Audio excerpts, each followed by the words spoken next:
satellite image just revealed what the Iranian drone did to the $1 billion US radar at Al Udeid base in Qatar, the FPS-132.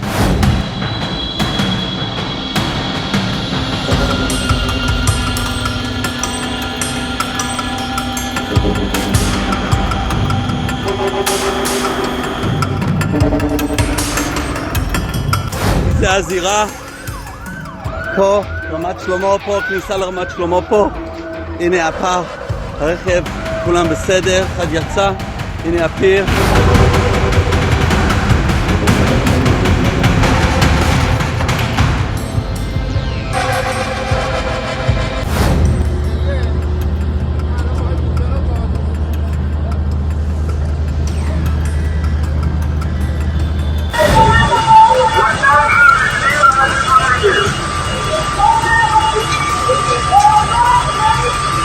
लगातार खबर आ रही थी कि Israel को अकेला छोड़कर यानी इजरायलियों को इस तनाव के बीच अकेला छोड़कर नेतन्याहू पश्चिमी देश में भाग गए। किसी जानकारी थी जर्मनी के बर्लिन चले गए। इन सब के बीच एक और बड़ी खबर निकल कर आई। अब खामनेई साहब के इंतकाल के बाद जो अमेरिका और इजराइल के स्ट्राइक में उनका इंतकाल हुआ, उसके बाद गला सबका सूखता है क्या? जी हां, पहली खबर आपको दिखाऊंगा। अमेरिका के राष्ट्रपति डोनाल्ड ट्रंप भी घबरा गए, छिप गए कहीं जाकर। कहां, उसका पता मिल चुका है। इसके अलावा आज आपको कई और महत्वपूर्ण खबर दिखाऊंगा। दूसरी खबर यह है कि भारी नुकसान अमेरिका का इस बार हुआ है। अब तक इजराइल थर्रा रहा था, लेकिन अब रिपोर्ट निकल कर आई है जिन 8 देशों में अमेरिकी मिलिट्री बेस बने हुए हैं, वहां पर एक के बाद एक स्ट्राइक करके ईरान ने उनके कई सौ करोड़ के उपकरणों को बर्बाद कर दिया है। यह खबर वे आपको दिखाऊंगा। और तो और कैसे इराक समेत अलग खाड़ी देशों में। तीसरी बड़ी खबर हमारी यह रहेगी कि लगातार एक के बाद एक देश को निशाना बनाया जा रहा है। यानी पहले दिन देखिए बहरीन, कतर, फिर दुबई का जिक्र हुआ और एक और देश को टारगेट किया। और वो देश को टारगेट नहीं, दरअसल ईरान ने वहां बने अमेरिकी बेस को बड़ा भारी नुकसान पहुंचाया है। खबर नंबर 4 ये रहेगी कि हम आपको दिखाने जा रहे हैं कि ईरान ने जो हमला किया, क्या उसका पलटवार अमेरिका कर रहा है, इजराइल कर रहा है? जी हां, करा। ईरान को भी झटका लगा है। कहां लगा झटका वो भी दिखाऊंगा। और इसके अलावा कई महत्वपूर्ण खबरें भी हैं। नमस्कार, मैं हूं प्राज्वल गौतम और आप देख रहे हैं the live TV. The live TV, सच सबसे आगे। सबसे पहले बड़ी खबर, पहली खबर की बात करते हैं। तो क्या डोनाल्ड ट्रंप भी अब घबरा रहे हैं? उन्हें लग रहा है कि वो जो काम ईरान में कर दिया उन्होंने, क्या वो अमेरिका में हो सकता है? क्या व्हाइट हाउस उनके लिए सुरक्षित नहीं रहा? क्यों कह रहा हूं, जरा पहले ये वीडियो देखिए। इस वीडियो ने बहुत कुछ चीजें क्लियर की हैं और दावा भी है इसके साथ।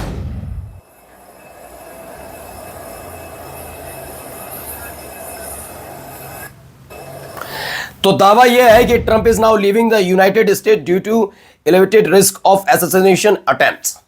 यानी उन्हें भी डर सता रहा है कि कोई बड़ा स्ट्राइक हो सकती है, क्योंकि व्हाइट हाउस बहुत सुरक्षित माना जाता है।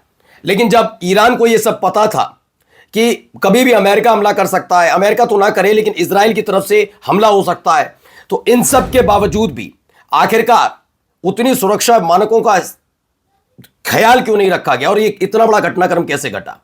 यानी अगर यहां पर ये हो सकता है तो क्या व्हाइट हाउस में भी ये हो सकता है? यही वजह है, दावा किया जा रहा है कि वो फोर्ट एंड्रयूज मिलिट्री बेस में जाकर छिप गए। इससे पहले नेतन्याहू के लिए खबर आई थी कि वो जर्मनी के बर्लिन चले गए, वहां जाकर रह रहे हैं जब से ये हमले शुरू हुए हैं। अब देखिए एक और बड़ी खबर, दूसरी बड़ी खबर दिखा रहा हूं, ये जो हुआ। This satellite image just revealed what the Iranian drone did to the $1 billion US radar at Al Udeid base in Qatar. The FPS-132 upgraded early warning radar is a massive long-range ballistic missile detection system with a claimed range of up to 5,000 kilometers. It's designed to spot targets all across the Gulf, but it was destroyed by a single Iranian Shahed drone that cost only a fraction of the radar's price. तो दावा है इसमें कि single Iranian drone जिसने हमला किया, US का radar system Qatar में लगा हुआ था जो तकरीबन $1 बिलियन का है, उसे ध्वस्त कर दिया, स्वाहा कर दिया। यानी भारी चोट भी यहां पर लग रही है अमेरिका को। अब आइए अगली खबर, ये देखिए उठता हुआ धुआं, लगातार हो रहे हमले और इन हमलों के बीच चेहरे पर पसीना ट्रंप के। क्यों?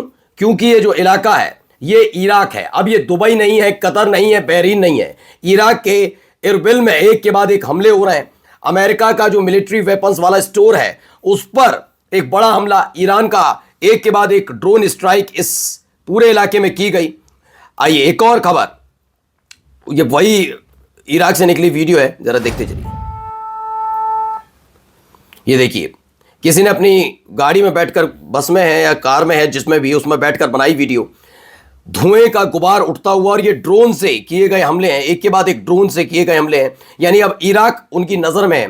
तेल अवीव का यरूशलेम क्या, इजराइल का यरूशलेम की हालात क्या है, जरा देखिए हमले के बाद। זה הזירה, פה, רמת שלמה פה, כניסה לרמת שלמה פה. הנה הפר, הרכב, כולם בסדר, אחד יצא. הנה הפיר.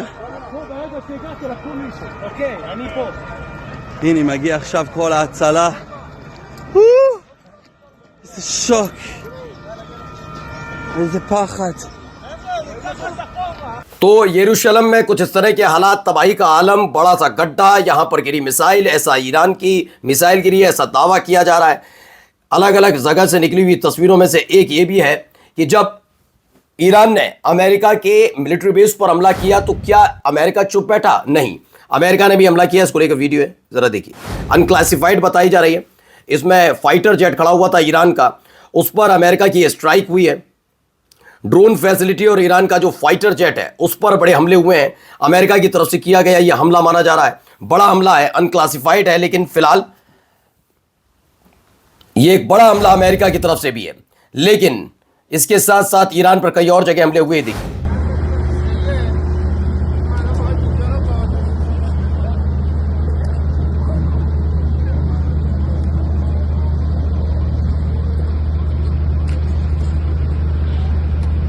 ये ईरान की राजधानी तेहरान का एक अब्बास अबद पुलिस स्टेशन है जिसका नक्शा बदल गया।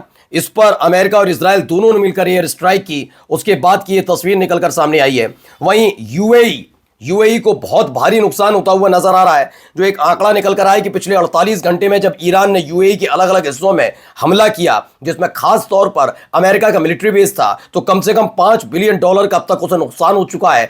अर्थव्यवस्था के आधार पर अगर देखा जाए तो यूएई, सऊदी अरब, ये वो देश है जो युद्ध से ज्यादा टूरिज्म और तमाम चीजों पर गौर करते हैं। लेकिन इस दौर में वहां रुके हुए लोग बहुत परेशान हैं, वो वहां से भाग जाना चाहते हैं, निकल जाना चाहते हैं। यूएई को लगातार नुकसान हो रहा है इस युद्ध की वजह से। तो वहीं तेल अवीव स्वाहा होता हुआ भी नजर आ रहा है। वीडियो देखिए।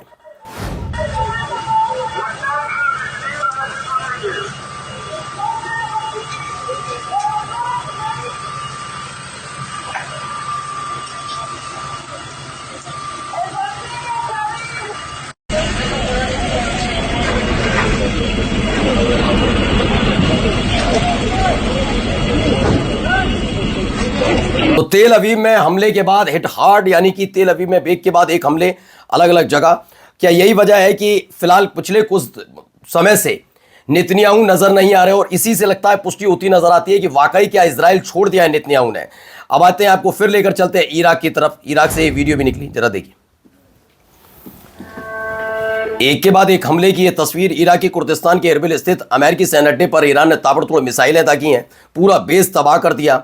यानी पहले आता है कतर, बहरीन, कुवैत में भी हमला हुआ, लेकिन उतना भारी नुकसान नहीं देखा गया। लेकिन दुबई यानी यूएई में भी हुआ, सऊदी अरब की खबर भी निकलकर सामने आई। अब इराक में खास तौर पर अमेरिकी सैन्य अड्डे पर ये ताबड़तोड़ हमले हो रहे हैं। इसके अलावा देखिए, लगातार एक के बाद एक तस्वीरें निकल कर आ रही हैं इजराइल से।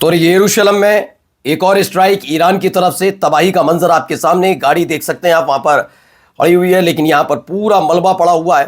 दावा है कि बिल्कुल इसके पास ही मिसाइल गिरी थी। और उसके बाद आप देखिए क्या कह रहा है Donald Trump. I will tell you, you're not going to have a war with me, and you're not going to have a third world war with me. That I can tell you. 2024 में यह बयान दिया था। आप सोचिए Iran को लेकर, और आज यही व्यक्ति क्या कह रहा है, तुरंत पलट जाना। जब चुनाव लड़ेंगे तो कुछ और चुनाव जीतने के बाद कुछ और। यही चेहरा रहा ट्रंप का। ये देखिए एक और।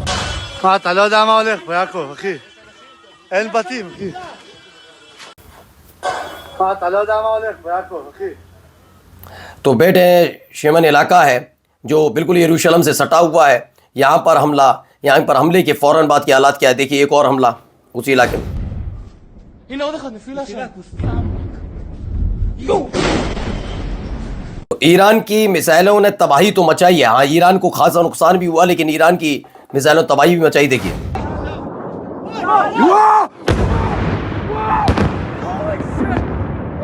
लोग डरे सहमे, ये इस तरह के हालात हैं। तो वहीं खबर ये भी निकल कर आ रही है कि एक तरफ नेतन्याहू ने देश छोड़ दिया, तो दूसरी तरफ अमेरिका के राष्ट्रपति का भी गला सूख रहा है। सूखेगा भी, डर सबको लगता है। नमस्कार। द लाइव टीवी, सच सबसे आगे।